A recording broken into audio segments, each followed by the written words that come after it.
Who speaker? LAWM. As on to Honorable Minister, Sports and Youth Services, Sanatan, Mizoram spokesperson, Tatana, Hamchatna Mizoram Sarkar in Siamanayam, Ingating Hamchatmape, and me, the Gazote. South Turin Sports Minister Zom, the Puraba Romoy Roite, Some. Speaker, I always want build to MLAs on tak. Puzotan Kluanga, Zona Chan, to Hini. Azona, Mizoram sports person, Titana, Hamtat, Nabizon Surkar in Siam, Anayam, Inga Tinge, Hamtat Napeg and Ni.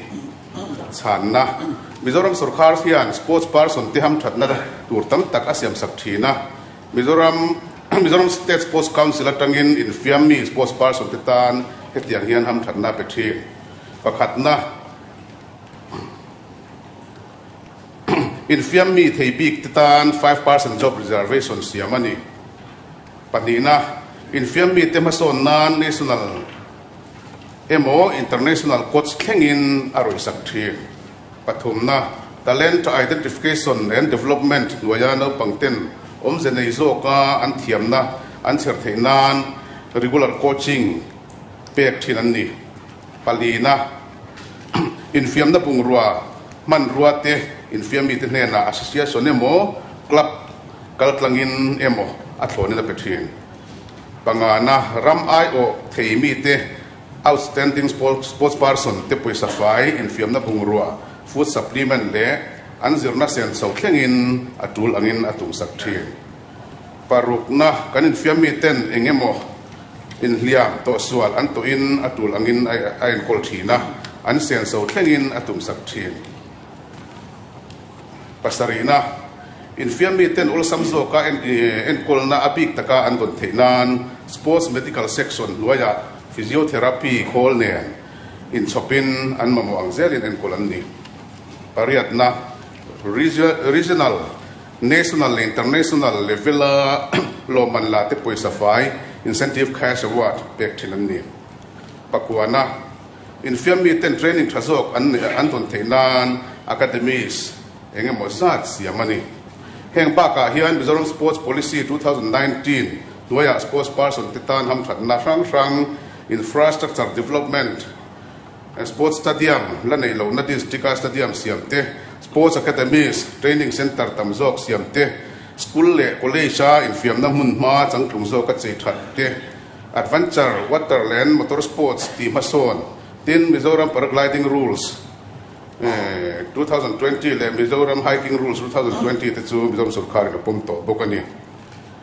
parukna INFIAM MITE an theina mila en kol le an mani en kol tu coach te appraisal tu ruam man na siamani pasarina INFIAM MITE Sarkar na ol samzo ka an hu theina tura reservation siamani lai hen pu speaker azona masaper achana masaper hi sports council loya tanga ti ang dewa lang hi ti swal pal dewa niam okati ato na pasari na chan na hian aron chang fu zo ome kalome zona zo turin member zon tak zo tan tlonga ha zona le tu some Who speaker? Hey, sports department hian ma an tharein asiata mani loka kan fia professional boxing Mizoram kan thenga kan thalai te pangalain an tumpui te le in professional boxing lut thei thalai kan nei te hi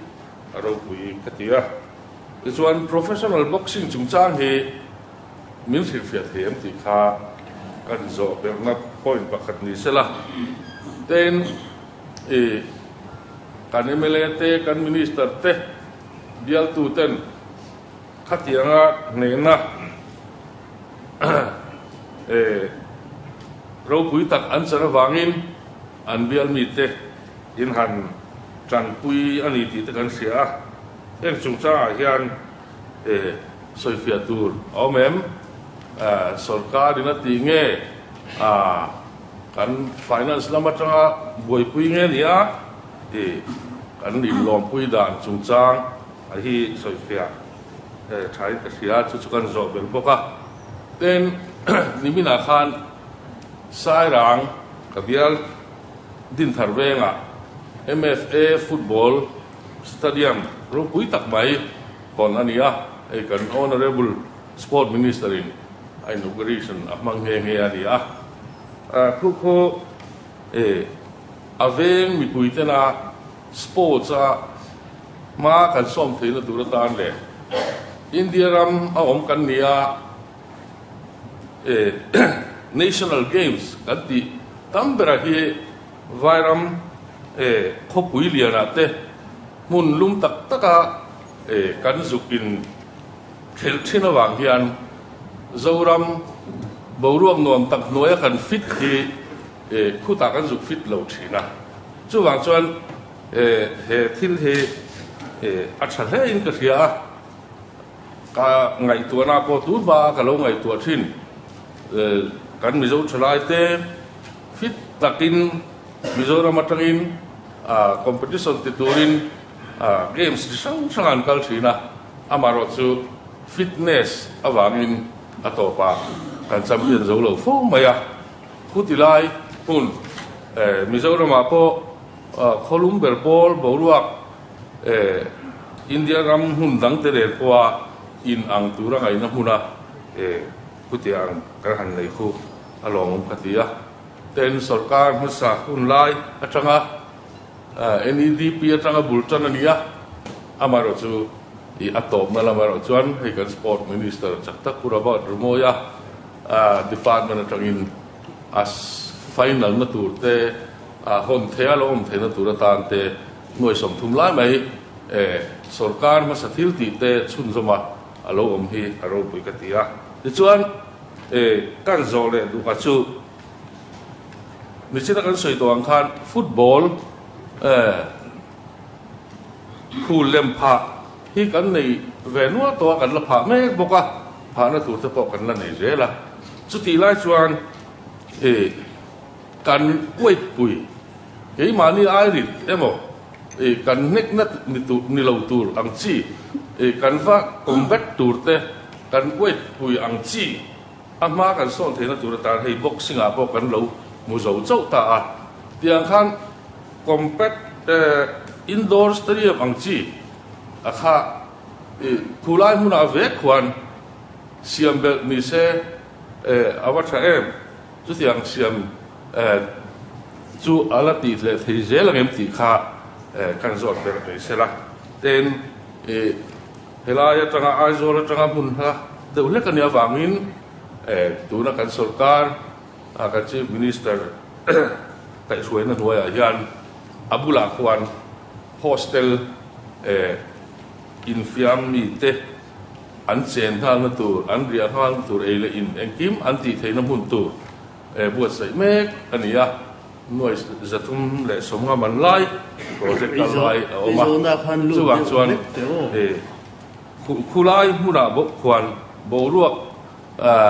satak noya khwan khatiang football ni lo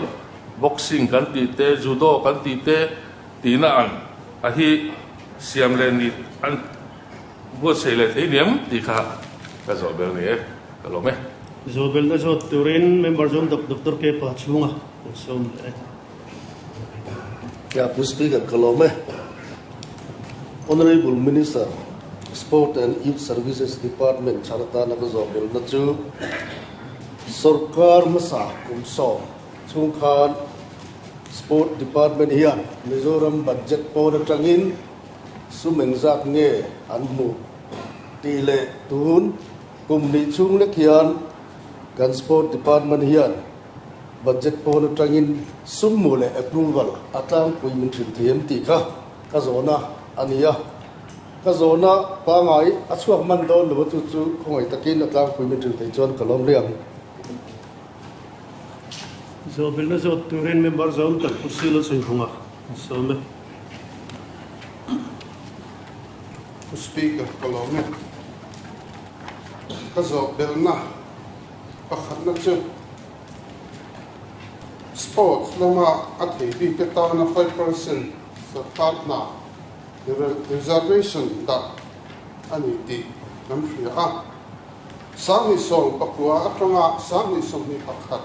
chung bian miem za nge sarkara na pe omto ani reservation kaltang bian ti kha kazo na pakhat na ania tin pahni na chuan state games sakhan gold medalist INFIAM na lama thei chung chuang tin sarkar da thok mek te po an oma khang mi te kha he 5% reservation kaltang hian promotion pe an omem an omani chuang tu tenge ti kha kazo na pahni na ania tin pahni pathum na chuan Republic Vale Thang Hollandor Stadium nisari February sangni somdi pakhata khan Aizol Indoor Stadium Saktura Deputy Chief Minister Zam Takin Lungphu Apu Kha Poisa Po Om Savekto Ti Ani A Engtika Ne Na Tran Ani Ang Ti Kha Ani Ya Tin hei LPS sa tunai boxing a hian kan fia LPS tan chin kharate an ron puanga anga ni mizo INFIAM ni boxer te an lo chakani chuan an na mun bialami MLA ten cheng noi khat an pe ang ti kha sport minister na athu ko na kha an ron puanga hei hi en be chana puang ne ti kha ka zo del na ani e Oleh zona ka ki khom khom maya thei ang chang turin ni sa zon ta purba do moi roite some speaker kalome azona nei tu I always want bial to MLS om tak kuzo than pluanga zo belna kha pakhatna chon professional boxing chungchang nil fiadeu them ti lai kha nia lai he soi tur tam tak oma professional boxing le amateur boxing om ti chu kan traffic anga soi thuya ngai lowanga professional boxing hi hemi amateur boxing le na dang lamna tu professional boxing chu gold medal temo silver medal temo khatianga in chu zong ni lova company lian te promoters lian an boxing tong takin tena sumte thapa pa deuh taka hanin pe na adan te poi adang dimela adan deuh te po danga an judge ruat dan phungte an medical support an in pek dan phungte security dimela insurance life insurance system te po adang khop maya chutiang ang chutiang zong chuan boxing hi mi zo in kan lan uchim thu ngai lowa tun nai la hi kan han treve chawani a professional boxing hi khovela Olympic lama tele hetiang zonga boxing ara ro pui tho rual hian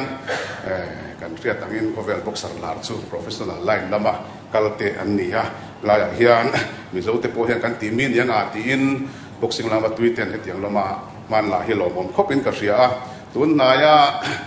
thil development lo om teu kan soi du ro chu trong kam ma ya ka ria ta nia ma se thudik ni na langa Indian Boxing Council tele boxing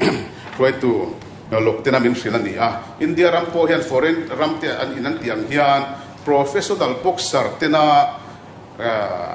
Asian Games te Olympic Games te World Games ang si metal lo zonga an chet ve po hi kanin phal saka hetiang zonga kan chet hi un to ni ti na ti hi tu lai hian argument sak tak au meka ke po chu ka support zong takania central sarkar lama kan ho tu te po ka soi pui to mu mal zo ka minister tang te tua tan tlana India ai wa thok chuak chu Olympic aniamo Asian Games aniamo thaber te khan India ai hi o mai ro se professional line lo om thin te po amateur boxing association lam te point lo phal saksela ai ba lam te point lo phal saksela tiang chuan professional line an mo wanga metal chu zongan kal thelo ang chi a helaya in tar la kan lo in tam thin hi a fu lo veti ngai dan hi chak taka to a example tam tak hi lo oma khovel mun tam taka hian professional boxing khel mek chunga an ram ai oa olympica te khela ka tiang zonga in siam the dan te hi omen tia chu chuan professional line na kal ati phur omin ka ria chu ka soi asia fet fok chiar lo mai la nimit ni zan masalo ka IPC president ni ma nen nge ya soi te po ni a chu tiang zonga thila kala ni phei chuan professional line a chuan an lo be na sa an training te po lo tha a hrat ko kheng ho kal na line deu tur ngai te kha ni a kha ho kha Mizoram ai o te kan man zel thei boka national games le international events sang kan man thei chuan kan ramtan hena thadon mangi o ti kharil ruwa oma so tiang zonga ndor ngai nor tur chuan sports minister kan yan point an lag ve ka tumani ti kha ne kan soi tua tin at hemi professional boxing a hi hey world boxing council an tia tuna Izola LPS 5 Fight Night grassroots boxing promotions and management le LPS tina an host ang hi World Boxing Council ina permission na ron te club ania chumen nuwa chuan Ministry of Youth Affairs and Sports te Home Ministry te Defense Ministry te phalala khangai na sakko pa sarkar ko kan chek via wangaya chutiang nga tan la a he boxing professional boxing hi in India rama thleng kan dia Mizoram in kan thleng kan ti bok takna India in IBC in a thleng ani na lai te po o mani ti kha kan soitel duwa 2019 sang ni som pakwa sports department mo purna kala ve tim khan professional boxing Mizoram khelani theidan turle world boxing council ina an pom theichin kan thlin theidan tur te kan ngai tu avea North East Live TV te hi ka soma pu hi banta biswa sarma po hi ka pia a WhatsApp te point ka hanin englova anaw te lo phur boka ama anu puita ni in nan soya he TV hi tiang chuan kan phur so view do ne mo kan ti line ti la kal zel le the lo wa chu wang chuan LPS te ron zuang chuaka World Boxing Council phalna hi la han sual chuaka sarkar te nen tang ho a thiang angin support to na tiang kan ti hi lo ma a voi khat na a bulletin na ni a tuna hian tarin sang at lawin title a thut bet ran to maya thren tlat to a ron chau tu hian poiseng zein ngen ron chau don engzang e chiar don ti khachu al promoter se nen an rel to anga tiang chuan future hi a eng viawin ka ria a som ni pakhat chau ala ni ala rin sang at law hi som ni pali thleng atai tu hi a hum him thaya som ni pali thleng hi youth category an tia som ni pali thleng chan nei chung hian youth sector a atai tu hi hum tuan don nge kan shelowa tuan ngai lovin senior level a hian a kuminal thin ma hian senior category ate po hian zuang lu be the boka chu tia ang chan thatak chu prin sang at law hian aneya boxer tang te po hian an nei thawani ten mizo boxer paru professional line arin zial lut to nizan masa lok khan NTP kima kan boxer chuan for hi promoters dang hnuai oman ni wangin a khel ve tan tur kha kan ngai tua viawa ma se promoters dangan ni wangna ti le thei lowa khel ve talowa NTP kima ne ani chuan record te po lo nei to voi khat achak to ni ti kan riat kha tang chuan professional boxer paruk mizoin kan nei meka tunalan dan hi chuan World Boxing Council atanga local ho tele IBC president ngai ko brigadier razar tela kang te ngai tua ta na kha chuan Mizoram a hian category tang emo tunang category ang chi emo hi annual event tang hiala professional boxing event hi ti chowa LPS lamte point partner lian zok media partner lian zok te an mu thei an mu chok te po arin oma media kherlawa partner tang te po to tiang chuan pole yang viewing ka ria zo na ta ka chuan kan boxer chuan tak tele an manager tir tu te sete academy coaching staff te wena hian sarkar ang point kan lom point ti kan so na rem sang kan mangne tin zona panina khan MLA le minister chen khat te khan an biala professional boxing chakna changte kha cheng loi khat an pedona ni ti kha puana oma khatia kha enge omzia han ti deuh kha nin ka hria ani min lama te po sai rang lama kan speaker phalna in program kan mana wangen chu lam kan om lawa member zong tak tak te tangin sia tu na te po om ni om tak ani a kha mi zana cheng loi khat abial tu MLA tin an pe an kan ti dan khabial tu MLA kan pe an kan ti top lawa kan kwan dan kha fi pur te mai tuang ka dia kha kan deputy CM te ne ama bial kha an chak masala ba tang bo karon phur de nge ka selawa kan in pia solaya puram than moya te munan om sa boka kan kalaya khan MNF lama party khata om tana na chu kan MLA akon san MLA ti mayang ne na chang tu nei MLA ho kha anin rona ta chuan ai nang tlang te ti te po hi thanga in ang lo seng sung chu chi lawanga ti in cheng doi khat theu pek ta ni ngai tuang umiang an tia kha phur takin karon puang mai ni pe kha chuan chu ngat nge south tu bial lam te kha kan om ver sia ti lai kha ai tam po kha pek the bial tu MLA pek reng the ni ti kha kan soi tu tin speaker không ai in tu na in soi mam le vot kha ani berem o LPS chin thara chuan khatiam kha ru pong miang ka thu soi zo kha official zo kan ari ko tin la om peka chan trong ang khan kan film pura vai nan da tha pa ni chu wang chuan in soi thiam na lam pon ni lo chu wang chuan in soi thiam le soi fiang vak khai ve tu na so na um wangin kha ki chen na bu zo than tluanga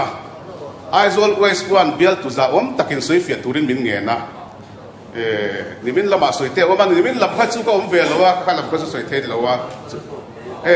ani chuan a thak chu fia pha tu ra nga ila ti chuan hi official la party na soi kho ma khatiang zong po om lowa tin sarkar nga soi po om lowa bial tu MLA tan chuan khatiang a chaknan changkha han lom pui ve kha o ma thil tangan chak point kan lo lom fu pui photo thina chu khatiang khan bial tu MLA ten khatianga tanan ron la kha minga sports minister ni ang point alom om tak seta an chunga te polo thu ka soi tua tin sporting fraternity INFIAM mi te lom tan hi a sobina so bul ti turani chu wang chuan nimina enge mo zuan da om po khan khel da sakup mai an lom ve lo mi chu ti khati ti te po social media le chang oma kha private ta an mani mi mala MLA ten an duanga ke chu an viral kala a platform ron puang turin an ta na rem sang lowa ka puan sak ve mai ani kana fia mo tin pathum na ngai ka lo ding be le ka pang in soi thian ang kha LPS a khan anang be lo ba swa ROREL vật cha lâu la in soi phiền này khát là hello rồi nó address rồi có rồi address đó trên trang miết chứ thì chúa thì mình là cái soi yang khan bial tu fight này da title fight này da chặt thế om da bial MLA ten trên nuôi khát ăn bèo India chu tiam chuan ka puang lo an ming ka soya chuan chu ti za ta peang ki a sensitive ti ka hria opposition bial te tel ti po ka hria chu wang chuan film pur ta ka khatin ka puanga ka du da thapin ka puang chuak ani speaker kan south to MLA zong puan chua pia sin nge tingan puan chua zone te tingan puan chua wang lai ne ni nang tingan zia ti lam ka chu ka hre lo speaker ka pian ka puan chua na kan south to MLA zong ta kan min that ve du chuan a fada tang po pe thaya mi bal chung po na pe thaya kan bu le kan pe ka chu helaria a lo pe te thi zong a tong lo khan a du chuan a pe ve thei mai lo mo le speaker zone net a fada tang po na pe thei zone net puan dan hi an pathian an lutup ani lo mo alom ome zone net puan ani lo mo do dar san puan ani ne khala ya lo puan dan si se kha kai chu ka lo en to lo wa tre to ka lo fe lo wa ma se MLA tenan pe an katilawa apetu tur mingnen kan a maun nen kan a constituency ne a khuan nen ka puang zat ani confusion le ngom the ni ti kha ka hria ta wangin chu ka puan dan kha a record kha le the lo en le the chuan a felvia wania chuan pathum na desai rang din thar football ground te thatak FIFA tan puina in le Mizoram sarkar masale tu sarkar te point yang kan tang ve boka latang zel tura te ponga ila tin adina nia hon ni ta alo oma aron tia u zo tan luanga emle zong tak azona ni tu khan apula khuan context sport lampang weight category weight system in elnang chi hi ti ve tumna omem ti ve thalo me ti kha ngai tu na tui takal lo lamang mi alo wa frang ten soi mai la ro na emo engemo po kan la nei mi alo kulaya indoor stadium engamo din turin tinamun po hi omem ti te po ngai tu nga ya nga kolum muna tiang le ro hi chu tha ti chu kan ria ani tin hostel kharang soi ria dr kb chua malak na in kulaya MFA football ground sira khuan nakina training le engamo atana tan tai em tour hostel building thatak mai sak mu pania ko sport department ang point bial achang tu minister temela min ro man sak tu minister le kan chief minister chunga po kan lom le ya MFA lam le DFA lam te po an lom le ni ti kha ai te point kan so yang nge tin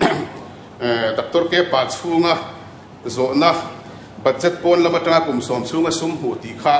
africa ri ka nei mai lova ka soi mai thei lova kan emo assembly zone ka thoin ka sia ki nala chwa te pola chwa mai thei ya hun ala oma ka min thathiam sela ka soi chia thei love ti kha ka chan na ni mai sela ten kum ni chunga budget approval te mela state pon lama tanga approval ti hi hei po hi africa ka soi sualang ti ka lawa scheme sang oma sport department big so kai zo ta sport department lem lo po hian sport ta ngen sum hu nom nuala han la kan lo me ma kan ti ho tha ma sport department bi ka sanction approval kan nei hi ka hria sual lo chuan avel kan soyanga noi sing li le sang li le ti vel ani chu sports youth affairs le khang youth sector development chi sang te po kha abua ma sports kan ti ringot thina sports hian youth development tetela again skill development tetela thil tham thang tel ti ro chu kan sia ta poi mo me kan ka chan thi tan chu tin nei sela kina zo na pa ngai chan na an la sem tura ngai ila tin puke la soi funga aizol south one pusila soi bula very sorry pusila soi funga aizol south one built to za takin azo na ipoi mo khop mai 5% sports person te kwata tangin mieng zange lut to tilai hi ka soi mai thelo chan chu recommendation la hi chu department atangin nom nual ni na langa chan chu eligible bi khan oma 5% deal thei chin kha an oma tin kan hriat angin he dan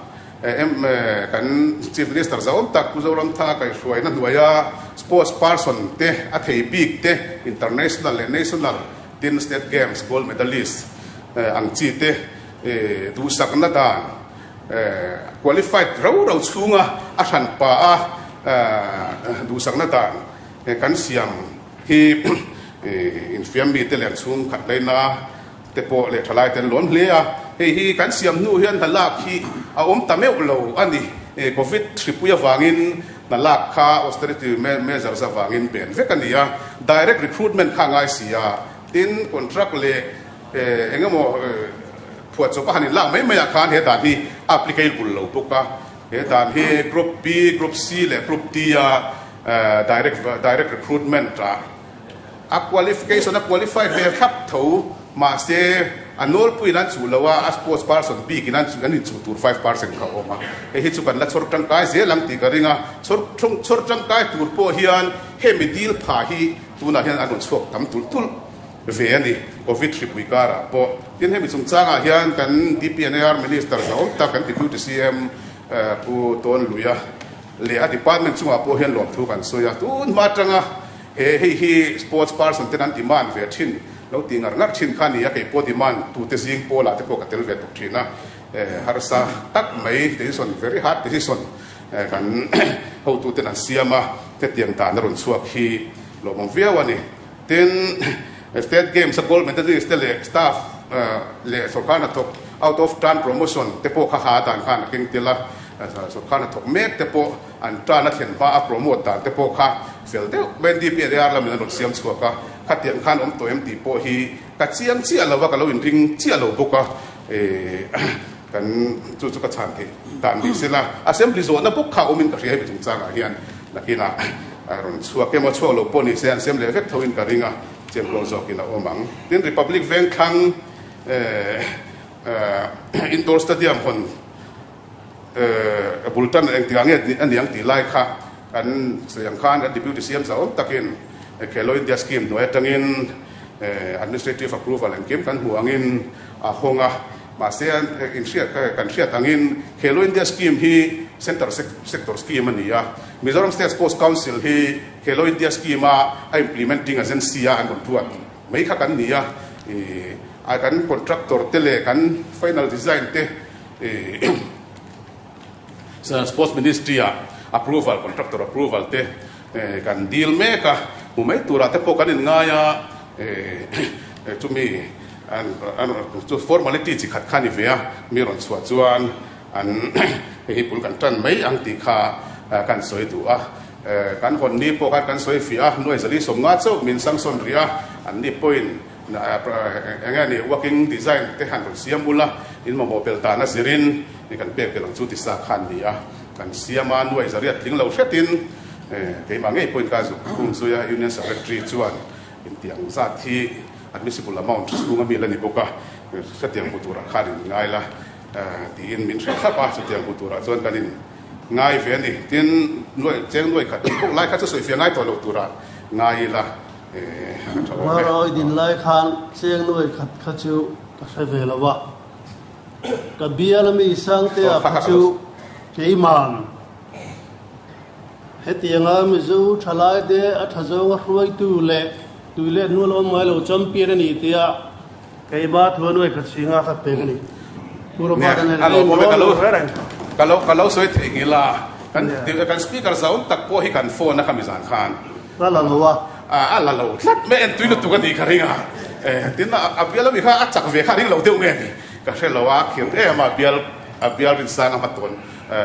ma ba ka kha phone la lo wa kan she thei lo wa tin champion ta ka khachuan enga mo khachu tiang di khachu kan ring sa nimin khan hey you commission chairman sawng takpu tanpuya nen hen kan va tel pui nge nge a cheng nuai khat le singa kan speaker sawng tak hian larin sanga tlau kha a hlan nge nge a alo mom via wani